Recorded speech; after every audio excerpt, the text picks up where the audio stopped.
Now, Bosnia and Herzegovina is facing its worst political crisis in a quarter of a century.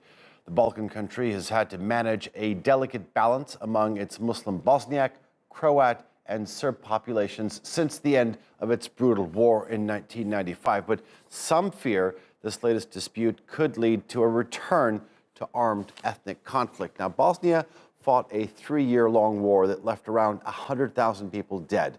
Under the peace deal, the country was divided into two entities, the Serb-led Republika Srpska and the Bosnian Croat Federation.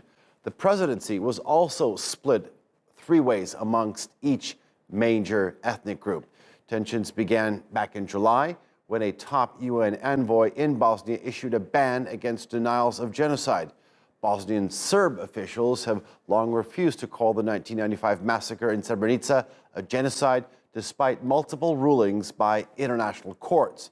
Now, in response to the ban, Bosnian Serb representatives announced a boycott of all major institutions, effectively blocking them. On October the 12th, the Serb member of Bosnia's presidency, Milorad Dodik, said the country's judiciary, security, and intelligence agencies would also be banned from operating in Republika Srpska. That's in violation of a 1995 peace accord. All right, for more on this topic, we're now joined by Admir Mulaosmanovic, who is an associate professor at the Social and Political Science Department at the International University of Sarajevo. Good to have you on the show. Many are saying, as I've stated, that the last 6 months are too reminiscent of the pre-war period. What's your assessment? First of all, thank you for the invitation, and I'm very glad to have the possibility to discuss the situation in Bosnia and Herzegovina, but not also in Bosnia and Herzegovina, only in Bosnia and Herzegovina. Another half but hour. Also in the wider region of the Western Balkans, because the political situation definitely will influence the political development of the Western Balkans as a whole. So yes, we can say that there are so many similarities between the recent time and something what we went through some 30 years ago. In that period of time, we know that the Greater Serbian ideology and the representatives of that politics actually attacked those who wanted to reach the independence from the former socialist Yugoslavia. And the political activities from that period of time somehow resembles all of us now that we are going through the same process.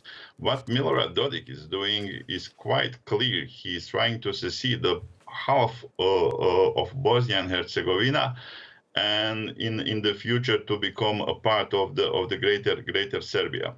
Okay. So yes, unfortunately, we are living almost the same scenario like 30 years ago. Admir, people are afraid. I want to ask you, sorry for interrupting, but Samantha Power is in town. I mean, do you believe that the international community has learned lessons from the past and will intervene, but also intervene in an effective way before tensions lead to bloodshed? What are the lessons? This is, I think, the most important question to all of us. Yes, but what I see right now, somehow, when we connect the ambiguous approach by the international community, especially by the Western powers, United States, the European Union, toward Bosnian crisis that we are going through right now, what are the lessons? I am afraid that the majority of the Muslim population in Bosnia and Herzegovina looks like a biggest problem. United States and European Union are not ready to follow their own values here in Bosnia and Herzegovina, their own procedures here in Bosnia and Herzegovina, because of that fear, unfortunately. And this is something that we should have in our mind when we speak about the lessons from the war we went through some 30 years ago. Admir.